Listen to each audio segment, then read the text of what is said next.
जय Shri Ram, Radhe Radhe. Hello my dear friends, कैसे हैं आप लोग? आई होप आप अच्छे होंगे, स्वस्थ होंगे। आप अपना कीमती समय दे करके मुझे सुन रहे हैं, मेरी ज़िंदगी का सच सुन रहे हैं।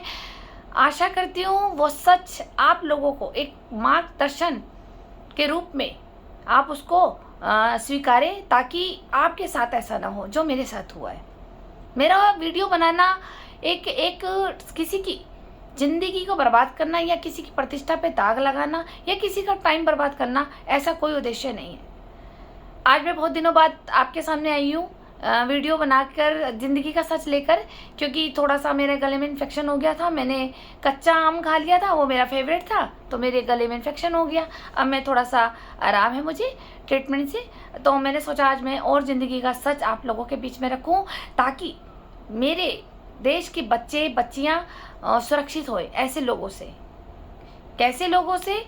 और अभी आप ये सच सुनेंगे कैसे कैसे लोग होते हैं। और मैं सरकार से विनम्र निवेदन कर रही हूँ, सरकार से कर रही हूँ, माननीय मदन कौशिक जी से कर रही हूँ, माननीय पुष्कर सिंह धामी जी से कर रही हूँ, और पुलिस विभाग से कर रही हूँ कि आप इस मुद्दे की भी, जो आज ये मैं मुद्दा अभी बता रही हूँ, इसकी भी जांच निष्पक्ष करिए। वो मुद्दा क्या है वो मैं आपको बताती हूँ इस स्टोरी में, कि ये जांच का विषय बनता है। ये भी आखिर इस विषय में सच्चाई क्या है, वो क्या सच्चाई है, वो सही गलत क्या है, इस बात में सही कौन है झूठा कौन है, ये मैं सरकार को सौंपती हूँ हिमानी अरोड़ा की पूरी जानकारी के लिए। चलिए मैं आपको अब जिंदगी का और सच आगे बताती हूँ। इससे पहले आप जान लीजिए मैं कौन। मैं ईशा, पुत्री स्वर्गीय अशोक कुमार अरोड़ा जी की, हरिद्वार उत्तराखंड से निकट शांति कुंज गंगा बहर कॉलोनी से। और मेरे पिताजी का मकान नींबू घेर मोती बाजार में है, जो कुछ माफिया लोगों के दबाव के कारण कब्जा लिया गया है, जिसकी सूचना जानकारी मेरे पास नहीं है कि वो ताले किसके हैं। और मेरी बहन लापता है, हिमानी अरोड़ा। आपने पार्ट 133 उसमें सुना होगा कि हिमानी अरोड़ा आए दिन देहरादून जाती थी, ये बहाना लगा करके कि मैं सत्यम की मम्मी के साथ जा रही हूँ, या प्रतिभा आंटी के साथ जा रही हूँ, या मैं भोले की बीवी के साथ जा रही हूँ। आखिर क्यों? पार्ट 133 में मैंने उसमें बताई है सारी डिटेल कि क्यों जाती थी। मैं सरकार से कहना चाहती हूँ कि वो ये जांच करे इस मुद्दे की, और जो आज का ये मुद्दा बता रही हूँ ये भी। पार्ट 133 जिन्होंने नहीं सुना वो जाकर सुने। उसके आगे में एक और जिंदगी का सच, ये भी एक नींबू घेर के लड़के से जुड़ा हुआ है।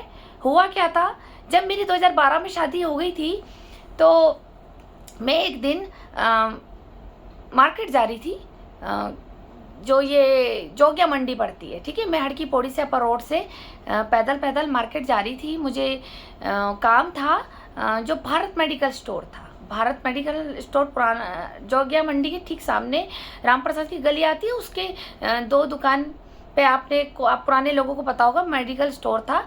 तो मैं उन अंकल जी से दवाई लेके आती थी, जैसे मुझे कभी बुखार हो गया या कुछ मुझे सामान चाहिए हो मेडिसिन का, तो मैं वहीं लेती थी उन अंकल से।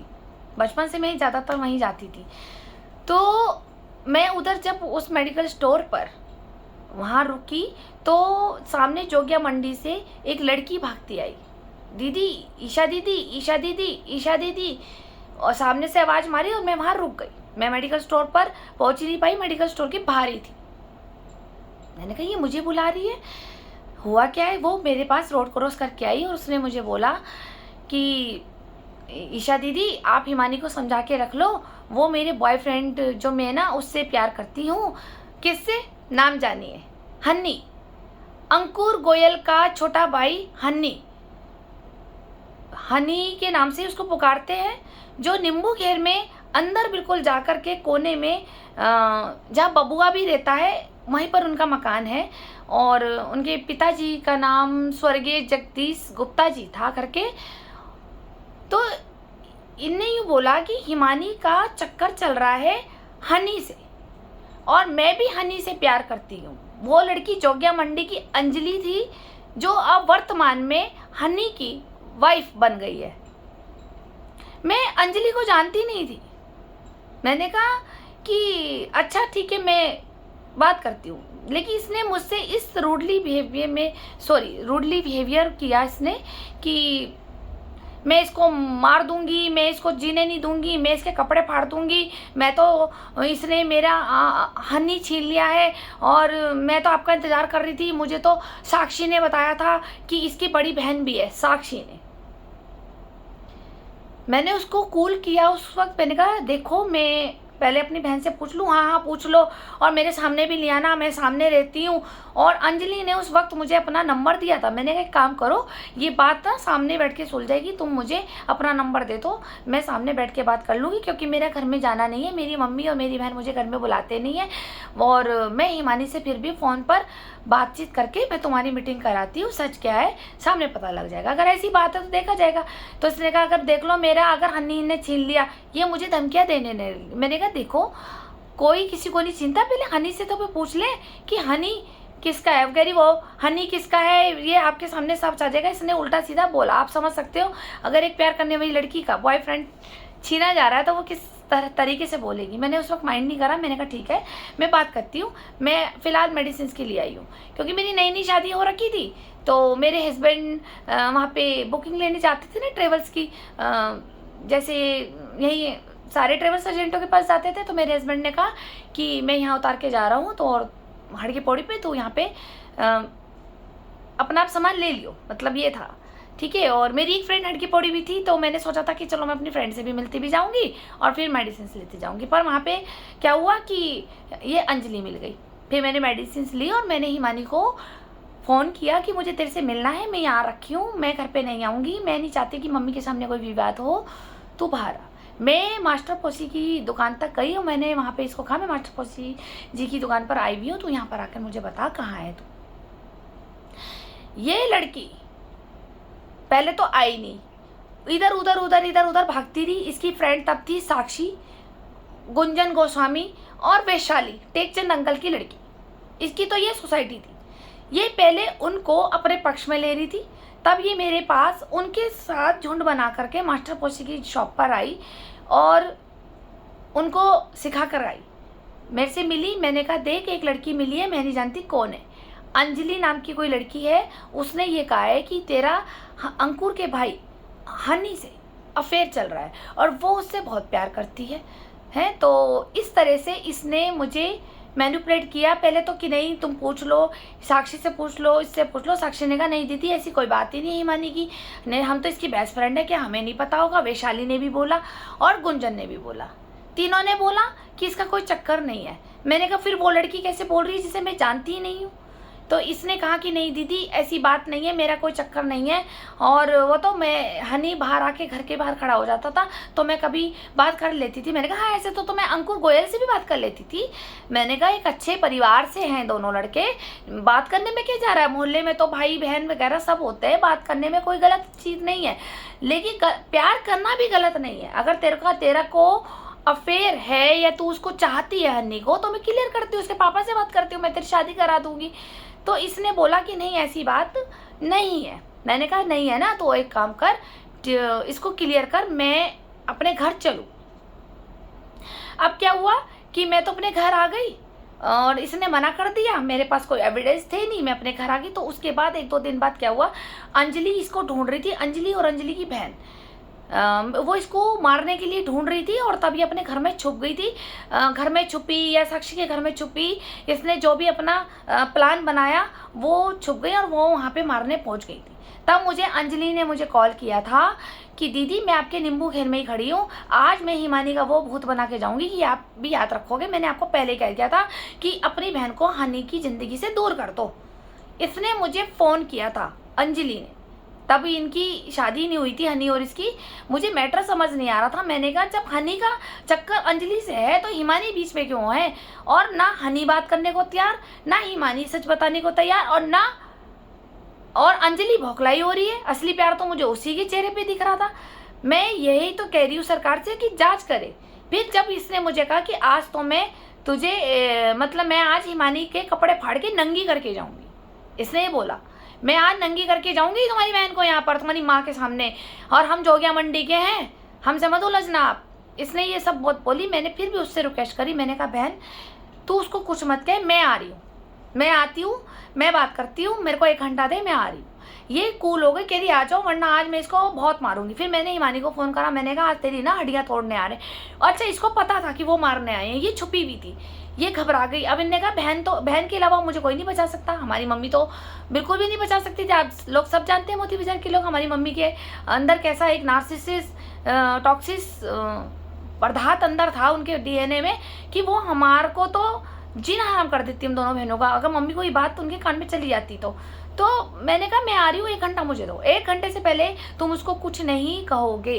तब मैं अपनी सास के साथ, मेरी नई नई शादी हो रखी थी, मैं अपनी सास के साथ रहती थी कोठा नंबर 11 में, वेश्या रूमा बेरी के साथ मैं रहती थी। तो उस वक्त ये बात मेरी बेडरूम में धीरे से हुई, क्योंकि ये मुझे फ़ोन नहीं उठाने देती थी। फ़ोन इसकी उपस्थिति में मुझे बंद रखना पड़ता था, बड़ी मुश्किल से। तो मैं साइलेंट पे फ़ोन रखती थी और मैं बाथरूम में जाके बात करती थी कि हिमानी तूने ऐसे ऐसे कर दिया और मैं अभी आ रही हूँ, ठीक है। मेरी सास इसीलिए तो नहीं वो करती थी, वो फ़ोन बंद कराना, देखो इधर से मेरा फ़ोन बंद कराना, ताकि मेरी माँ के अंदर और मेरी बहन के अंदर एक ऐसी मानसिकता पैदा हो जाए कि हमारी बहन शादी करने के बाद हमें भूल गई। इसका इतना खौफ होता था। और जब मेरी सास जाती थी शॉप पे खड़खड़ी, तब मैं फ़ोन ऑन करती थी। जब मैं हिमानी से थोड़ी सी बात करती थी, कभी कभी मैंने 1-2 बार मम्मी से करी होगी हालचाल पूछने के लिए, वो भी मेरी मम्मी ने ज़्यादा मुझसे ठीक से बात नहीं करी, ठीक।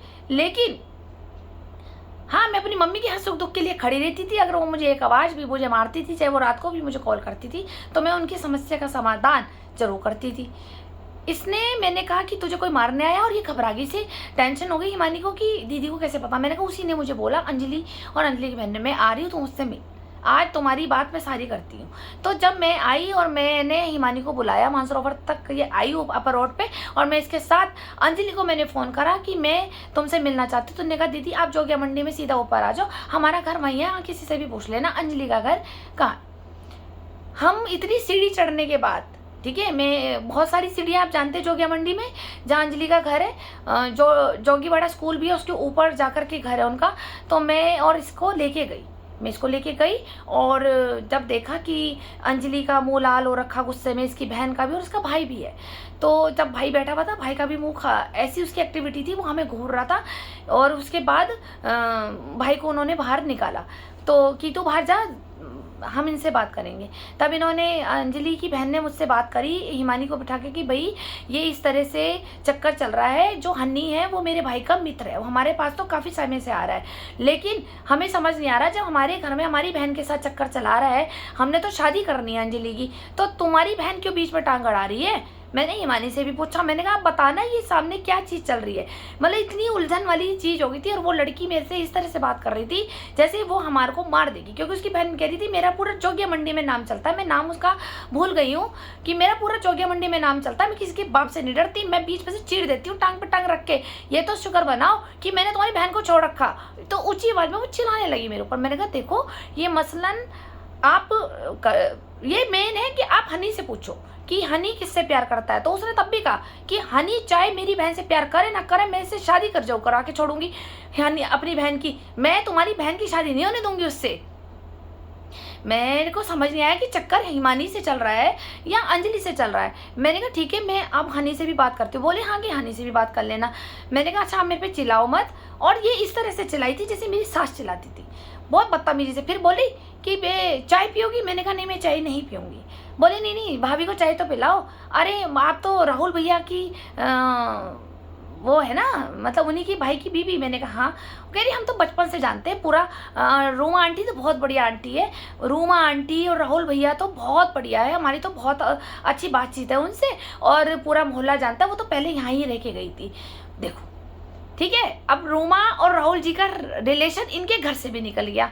मैंने उस वक्त कोई रिस्पॉन्स नहीं दिया, क्योंकि मैं उस वक्त अपनी सास के अंडर में रहती थी। मेरी सास ने ही इन लोगों को फ़ोन करा था कि हिमानी के कपड़े फाड़ दे, नंगी कर दे।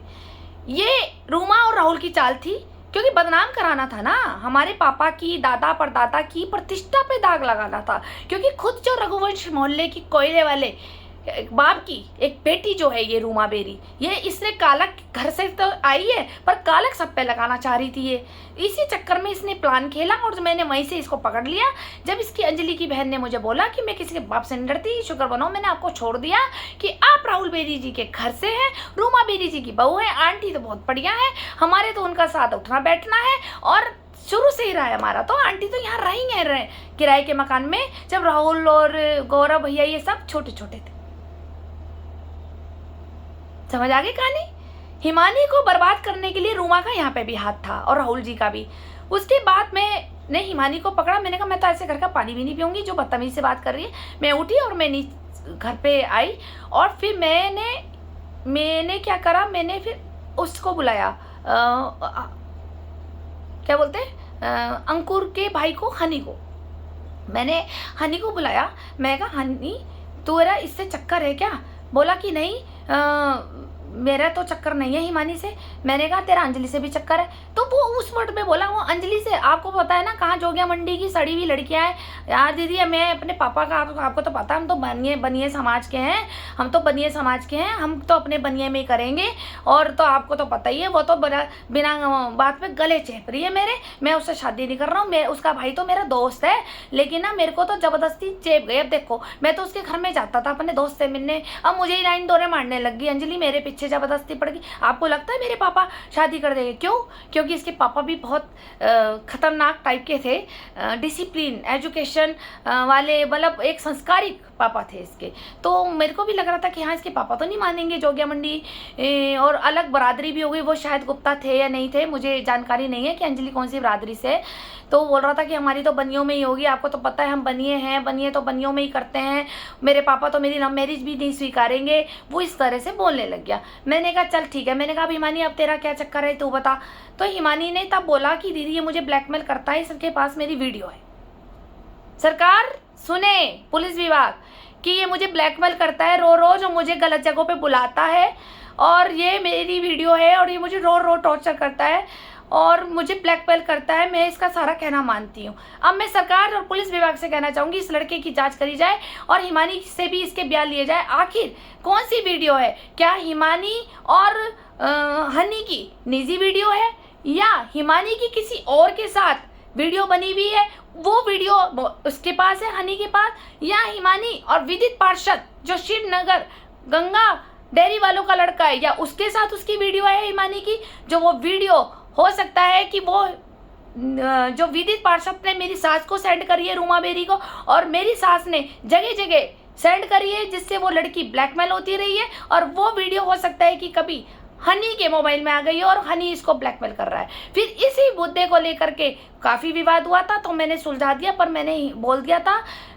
हनी को, मैंने कहा देख भाई तू भी मोहल्ले का इज्जतदार पिता का है, मैं तुम्हारे पापा का सम्मान नहीं खराब करना चाहती। तो अगर ऐसी बात निकली तो मैं तुझे कोर्ट तक धकेल दूंगी और पहले तो मैं तेरे पापा से कहने जा रही हूँ आज। तो इसने मुझे कहा बहन सॉरी बहन देख तू बड़ी बहन है, तू समझदार है, देख तू हमारी जैसी है, देख मैं भी तेरा छोटा भाई हूँ, ये भी तेरी छोटी बहन है, मेरे पापा के पास मत जा, मेरे पापा को पता लग गया, तुझे तो पता है मेरे पापा कैसे, मेरे पापा तो ये भी नहीं देखते, मैं बड़ा हो गया और मुझे डंडे से खूब मारेंगे, क्योंकि मैं जानती थी इसके पापा भी पुराने ज़माने के पापा ऐसे ही होते थे, हमारे पापा भी ऐसे थे। तो इस तरह से इन्होंने हिमानी को ब्लैकमेल किया। सच क्या है ये सरकार बताएगी और हिमानी बताएगी। मैं जांच ये बिठाना चाहती हूँ। अब फिर देखो प्रॉपर्टी पे नज़र इन लोगों की भी थी, क्योंकि इनका घर अंदर था और इनके पापा की नज़र भी हमारी नुक्कड़ वाले मकान पे, फ्रंट वाले मकान को खरीदने की मंशा रहती थी। कैसे? अब मैं बताती हूँ। क्योंकि जो इनके पापा थे वो उनके बेस्ट फ्रेंड थे पत्रकार पुराने अमर उजाला के श्रीमान रतन मणि डोभाल जी, ठीक है। और रतन मणि डोभाल जी गंगा बिहार कॉलोनी में राहुल बेरी जी के घर के सामने रहते हैं और राहुल बेरी जी के मुंह बोले ससुर हैं, अच्छे खासे ससुर है। जो राहुल बेरी जी अपने पिताजी को कभी एक रोटी तक दे करके पसंद नहीं करते थे, कभी देने में उनका पिता बंशी वाले आश्रम के बाहर लंगर में खाना खाया करते थे। स्वर्गीय विनोद बेरी जी, उनके लिए खाना नहीं था ना अंजू बेरी के लिए, ठीक है, जो एक अपनी मम्मी पापा से ऐसे संस्कार सीख कर के आई है। जो ससुर बंसी वाले धर्मशाला के बाहर माँ भिखारियों की लाइन में वो खाना खा रहा था, जिनको खाना ना रूमा बेरी देती थी, ना राहुल बेरी जी देते थे, ना इनकी वाइफ अंजू बेरी जी थी। और खड़ी खड़ी का तो मामला मुझे गौरव बेरी जी का तो कुछ आज तक समझ ही नहीं आया। ठीक, तो कि अगर वहाँ खाना अगर दिया जा रहा था तो वहाँ वो बंशी वाले धर्मशाला में क्यों लग करके लंगर खाते थे। और जबकि कोरोना टाइम में राहुल बेरी जी ने यश फाउंडेशन खोल करके काफ़ी गरीबों को अन्नदान किया है और अपने पिताजी के लिए 1 रुपया भी दान नहीं करते थे। और जब वो मृत्यु लोक पे पहुंच गए तो उन्होंने बड़ा धूमधाम से फंक्शन किया पिताजी की जाने की विदाई पार्टी। जो जो वहाँ शामिल हुए थे वो आप सबको पता ही है कि किस तरह से राहुल बेरी जी ने अरेंजमेंट किया था अपने पिताजी का। जीते जी रोटी ना दी गई पिता को और मरने के बाद वो पार्टी ऐसे कर रहे थे जैसे उनके जाने की खुशी इतनी बढ़िया कराई गई है। तो ये मुंह बोले जो ससुर जी है इनके श्रीमान ये रतनमणि डोभाल जी, ये और अंकुर के पापा आपस में बहुत बेस्ट फ्रेंड थे। अब यहाँ पे राहुल बेरी जी और अंजू बेरी तो कहती थी यही मेरे पापा है। सामने उनके घर में लेन देन काफ़ी अच्छा होता था।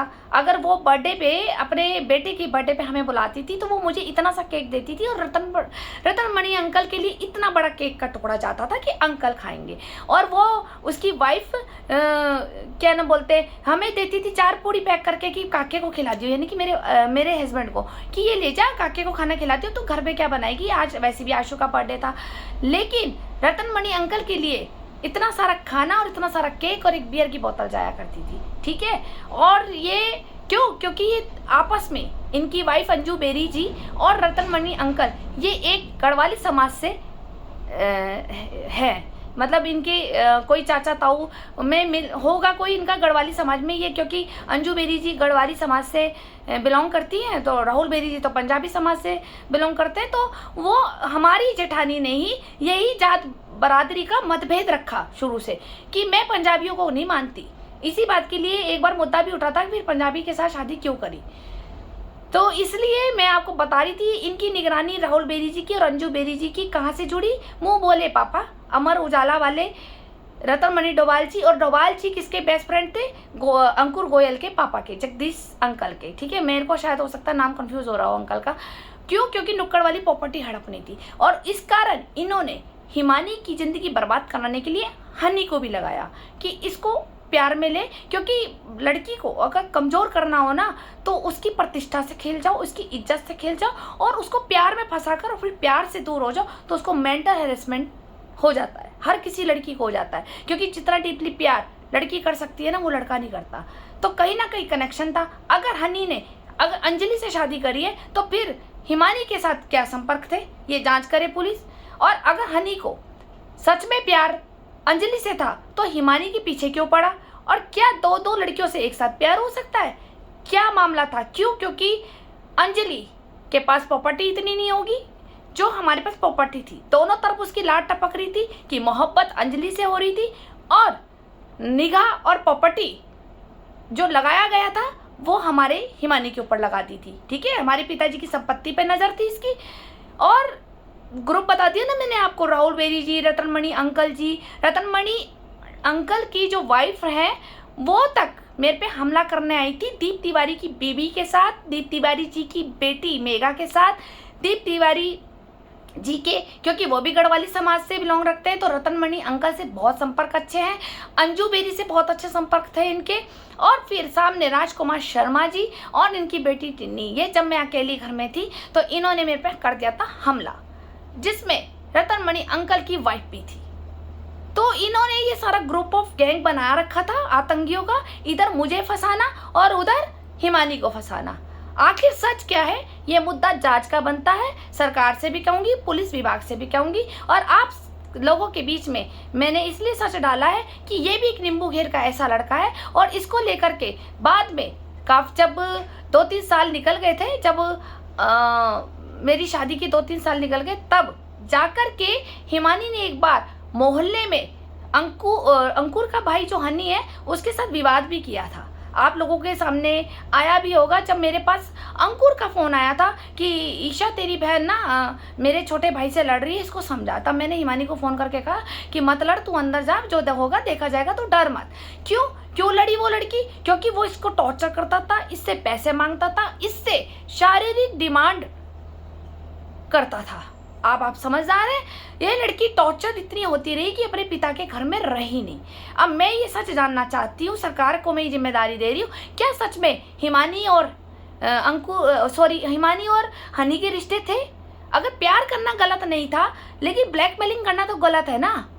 ठीक है, आप एक आकर्षित हो गए हो, या आपके कोई रिलेशन हो गए हैं, या आप एक दूसरे से पहले प्यार करते थे, या कोई आकर्षण था, वो सब चलता है इस टीनेजर एज में। लेकिन तुम उसकी वीडियो बना करके उसे टॉर्चर कर रहे हो, ये सोच करके कि ये इस मोहल्ले से भागेगी तो हम इसके पिता की संपत्ति खाएंगे। और राहुल बेरी जी और रोमा बेरी जी और अंजू बेरी जी पूरे इनके डॉन बने हुए हैं, बादशाह। और उसके नीचे जो चैन जुड़ी हुई है रतनमणि डोभाल अंकल जी पत्रकार के, और वो जो उनके हनी के पापा थे वो जो अब नहीं रहे हैं।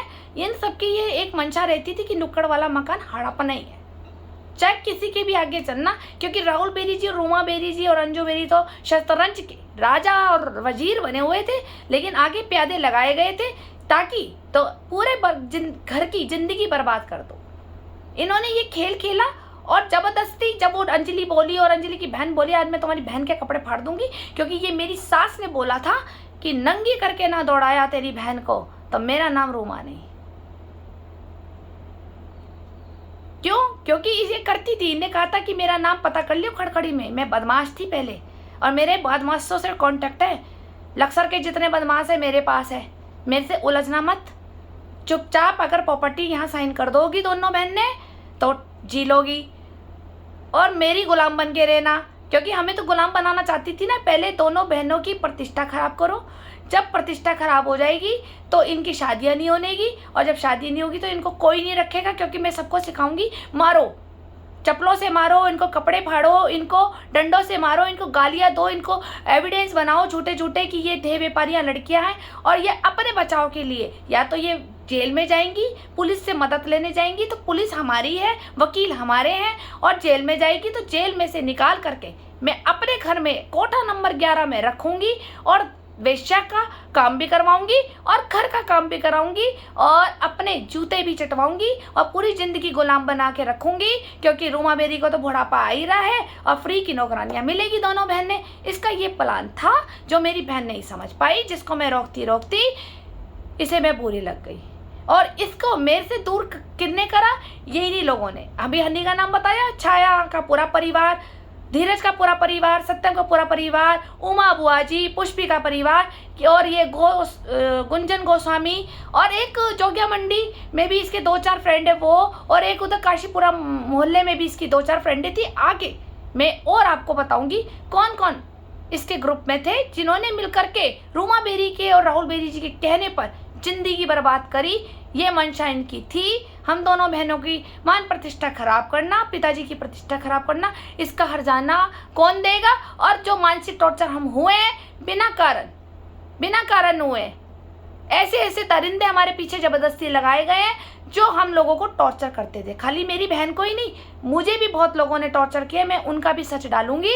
मैं पहले अपना सारा चैप्टर हिमानी का खत्म करने के बाद मैं अपना भी डालूंगी। मैं अपना एक एक सच डालूंगी कि उस मोहल्ले के कौन कौन से दरिंदे मेरे को मैनिपुलेट करते थे, जिनके हाथों से मैं बच के निकली हूँ, जो मुझसे वो सब बदला ले रहे हैं मोहल्ले के लड़के।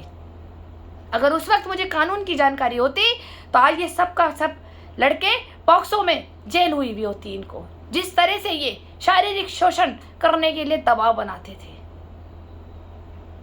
चलिए मैं आपको और ऐसे ही सच बताती रहूंगी। अगर ये सच डालना जरूरी था और मैं सरकार से कहूंगी कि ये भी जांच करे।